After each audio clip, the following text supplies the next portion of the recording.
White Collar ended its six-season run because of reasons that were beyond the show's control.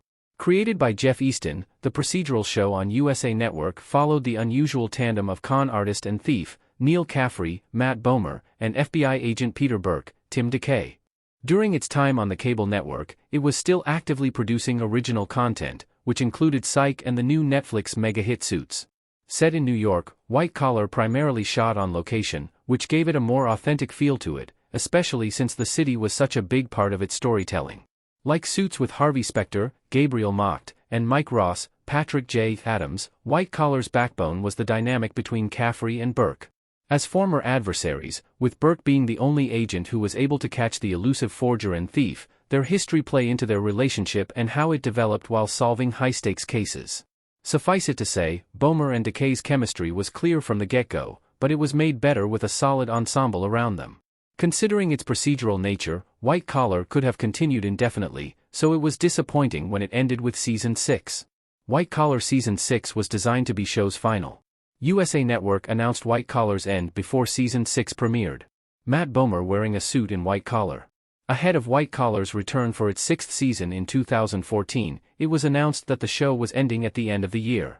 This gave the creatives behind the series enough time to prepare for a final case for Caffrey and Burke, which were all leading to the pair's send-off. The courtesy was put to good use, with Easton and his team coming up with concise six-episode final stretch for the pair, which ended with arguably one of the most satisfying finales in TV at that time, primarily because it stayed true to White Collar's DNA.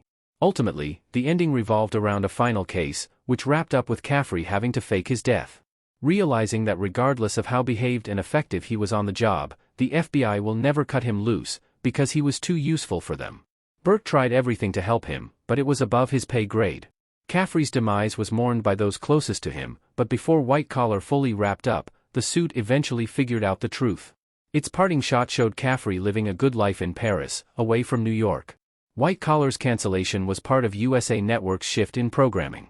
Sadly, White Collar was collateral damage for USA Network's business and creative decision. Neil Caffrey in White Collar and Harvey Specter in Suits.